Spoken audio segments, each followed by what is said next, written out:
Let's say hello to Mike Garofolo now of the NFL Network. He was the guy who put out there yesterday that Doug Pederson is going to get the second interview. Mike, thanks for joining us. How you doing, man? Good, guys. How you doing? Doing great. Appreciate your time. And I know that this is anyone who follows Mike on social media, on Twitter, or watches the NFL Network, you're leaning in on your phone all the time trying to get the news out. Give us, maybe set the table for Jaguar fans a little bit on how the second interview came together and what you think the chances are of this being the choice for Jacksonville. Well, as I explained it on air today, it's very common to have a second interview in person after you have he met in person the first time, excuse me. Mm-hmm. It's very common to have a second interview. It's not common for them to be separated by a month. It's been a bit of I called it a meandering coaching search this morning. I think that's a good word for it. Couple of twists and turns. I think there was definitely momentum to Byron Leftwich being done at one point. And, I know that there was chatter behind the scenes and even some reports about Trent Baalke's involvement and that being a factor there. But for them to circle back now with Doug Pederson, a guy that they showed interest in right off the bat and a guy that I know is interested in the job. And I don't think Baalke's a deal killer for him. I really don't. And there's the Rick Spielman end of things, which I'm sure we're going to get to in a second. But for Doug Pederson to be sitting there, a guy that's been a Super Bowl winner and certainly did a really good job with the Eagles. I know how it ended there, but there's multiple factors involved that I hope for Doug's sake that he grew from for whenever his next shot of being a head coach is. Not a bad fallback option, I'll put it to you that way. One thing I love about Mike Garofolo is he'll interact with people on social media. He'll respond to people. He'll tell people the way it is, and I always appreciate that about you. Mike, the Rick Spielman angle, you and Rap Sheet broke that this morning, and I guess my question to you is this in regards to him and to Baalke. If Doug Pederson looks to be the guy now, or at least the direction they're going, and Baalke is not an issue for Pederson, then why is Spielman now in the equation? Well, I think it makes it less of an issue for Pederson and everybody, and that's because of the person that Rick Spielman is and the professional that he is. I know Rick a little bit. I'm certainly not beholden to him, so take this for what it's worth, and that is, what I've learned about him and what I've heard about him from others around the league for 20 years, which is that tremendous amount of respect and the realization that he's a organized, opinionated guy, but he's also a good manager of people and personalities. And to work with Mike Zimmer for a couple of years, you have to be. So it's if I'm a Jaguar fan today, I'm excited about the prospect of a guy who, honestly, before he got fired, he thought, everybody around him thought, everybody around the league thought, everybody in Minnesota thought he was about to get promoted into some kind of president role anyway. So to have that happen now in Jacksonville where, and I want to say this with all fairness to Shad Khan and to Tony Khan, they've got interest outside of the Jaguars. So to have a guy who's going to be here and devoted specifically to the Jaguars and their football operations and even some stuff beyond that, I think it's a really good thing for the franchise if it comes together. Hey, Mike, don't both sides look a little desperate, though? I mean, it was 33 days since these last two got together. I mean, is it that the Jaguars couldn't get who they thought they wanted to get, or could it be that Doug Pederson didn't garner that much attention to other interviews? Well, yeah. I mean, I'll say this: Pederson interviewed with the Bears. He's interviewed with the Saints. Apparently, that actually went well, but I still think that's Dennis Allen's job down there. So I think everybody else interviewing is pretty much a dead end in New Orleans anyway. But I'll say this. My understanding is, had Rick Spielman been promoted to that president role in Minnesota that I was talking about, Doug Pederson was going to get serious attention in Minnesota. Spielman thinks that highly of him. So, look, I mean, we're talking about two different things happening at once, which is the second interview with Pederson and all of a sudden Spielman involved in the fray. These two things are connected. I mean, let's not kid ourselves here. Both guys are represented by the same agent, Bob Lamont, which isn't to say that he orchestrated it, but they certainly have an awareness of each other and a familiarity with each other. So this is starting to feel like there's some momentum, really, for the first time. I shouldn't say for the first time since we thought Byron Leftwich was getting done. But it's starting to feel like there's a plan. I understand what you're saying, that it took this long to get here, but now it looks like, okay, it's starting to make sense, whereas for a month it hasn't made a whole lot of sense. All right, No. Mike, I'm gonna ask the obvious question here. So if Rick Spielman is a viable guy right now, does that not open up candidates that did not want to work with Balky in the past? Well, and as I explained, I tweeted, you talked about the interaction on Twitter. I was tweeting toward a couple of guys. If you really don't believe in Trent Baalke as a talent evaluator, this is not going to change anything. But if you had your reservations because of your what you know and what you've heard about Trent Baalke's reputation and the fact that he's very rough around the edges, this helps. This takes some of those edges off. This softens it. Because depending on the reporting structure, let's say both the general manager and coach report to the president or whatever role that Spielman would take. Now you don't have to go directly to Trent. Now Rick's going to manage everything, okay? And listen, this also isn't to say that Spielman comes in and Baalke doesn't wind up being gone anyway, right? I mean, I can't predict that for you. I don't have any read on that right now. All I know is that Spielman is coming in for a role that is not the general manager, and one would think if he's going to turn around and take a job this quickly, it's going to be to oversee both the general manager and the coach. Yeah, I think people, if they hear that and understand that, that's really good news for Jacksonville, which is kind of the one of the main things that you're trying to tell us. We're talking with Mike Garofolo. You can definitely find him on social media at Mike Garofolo and, of course, on the NFL Network. So if I'm reading the tea leaves and I'm asking you to do the same thing, it would at least suggest, Mike, that Shad has heard enough voices to where he's got to have a different plan of action, front office, to get the right coach. Yeah, and listen, I'll add this, okay? And let me be careful about this because I don't necessarily believe this, and I don't want to be just used as a conduit for misinformation. But I've run my information around by Jaguar sources with regard to Baalke and the hesitancy of candidates over the last month.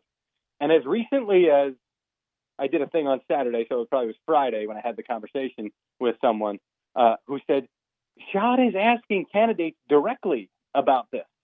And he's not being told what you guys are putting out there or what you guys are saying that you're hearing. And I said, well, look, the most reasonable explanation that I can give to you, and I said, I know I've gotten this from one candidate. I know I've gotten this. The question about Baalke and his role and all that stuff, that candidate did not answer directly and honestly because Trent Baalke was in the interview.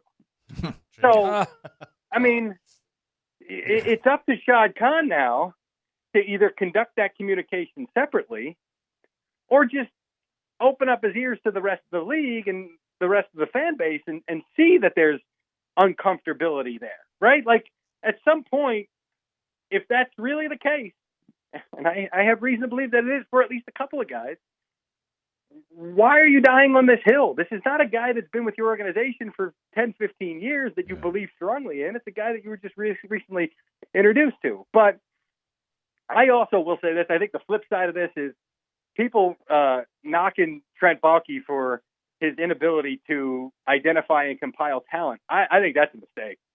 I mean, you even talk to San Francisco. It didn't end great in San Francisco.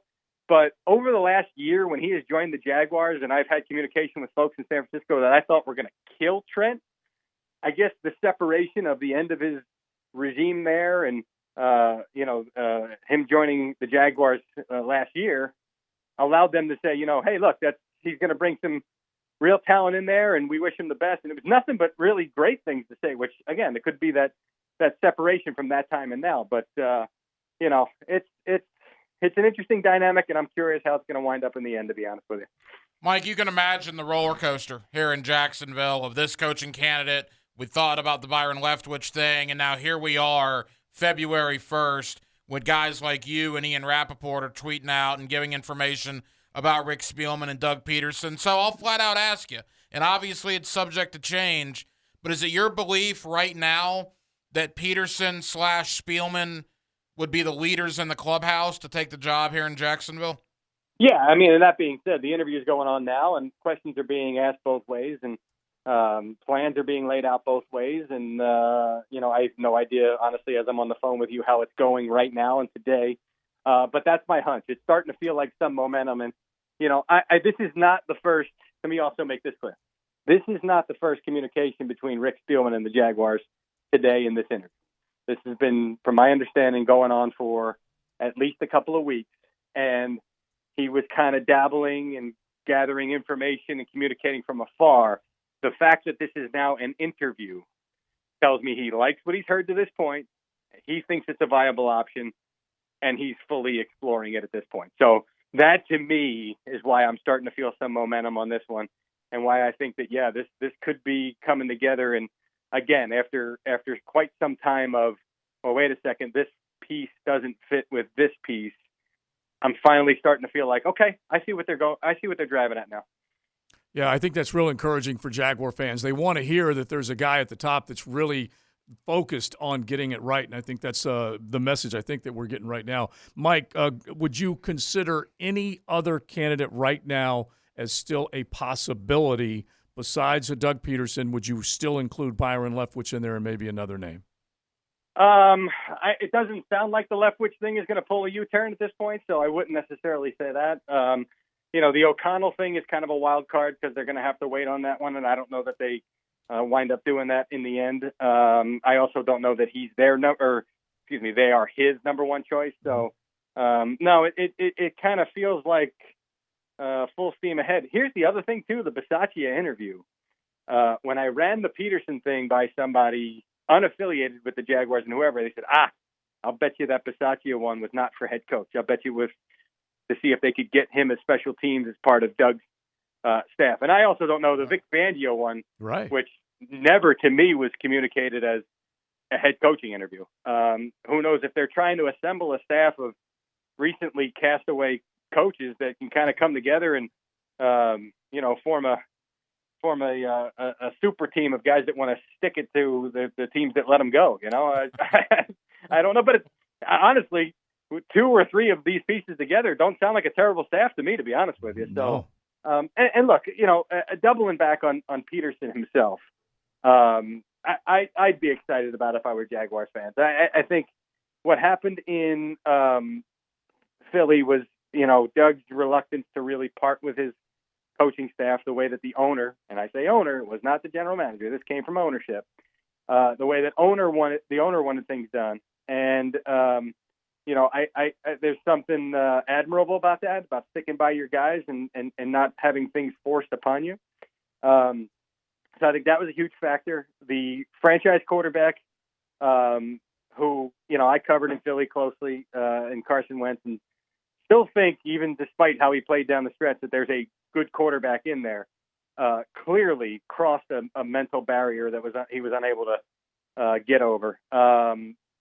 That was a huge factor. He was trying to salvage him while also salvaging the whole, and it just didn't work out. To me, coming in, a clean start, working with a young quarterback with all the talent in the world and the mental fortitude that you need to survive in this league, I see a lot of upside here. I really do. Hey, Mike, as we wrap up with you, can't thank you enough for your time. Know you're very busy. To the Trevor Lawrence factor, a guy like Doug Pederson, you alluded to it just there. How excited should Jaguar fans be to get a guy like Pederson potentially to tutor a guy like Lawrence? Yeah, when I talked to Doug back in December, I did a thing on our show, Good Morning Football Weekend, about his year off and what he's doing and how he's feeling and what he's looking to do as he jumps back in. That's one of the things that he mentioned, was being the ability to work with a young quarterback and to help mold them and to be more hands-on. He felt like late in his tenure with the Eagles, he kind of got away from that a little bit too much. As a head coach, you can't be devoted to one player or one position. You've got to look at the whole operation. But certainly the quarterback is the most important part of that. And it sounded to me like he had a little bit of regret for his inability toward the end to work closely with Carson Wentz, and maybe he thinks he could have salvaged that a little bit as far as how he was playing on the field. Again, I love Wentz, but Carson will be the first to tell you he gets inside his own head. So I don't know that more hands-on would have mattered, but I do know that having stepped away, that's one of the things that he misses, that he wants to get back to. And he didn't say it to me specifically because we didn't talk specific jobs, but I'm sure he is excited about the potential to work with Trevor Lawrence. Yeah, awesome. Well, we'll keep an eye on what you are putting out either on NFL Network or on Twitter. We appreciate your time. By the way, TLD, my wife, loved your daughter jumping onto the set, helping you with your tie, so I had to point that out when I told her you were coming on, so she wanted to pass that on. Awesome. I don't know which time that was. It seems that happened a lot in the recent past. I got to lock my office door. Yeah, there you go. Thanks, Mike. Appreciate it. All right. Take care.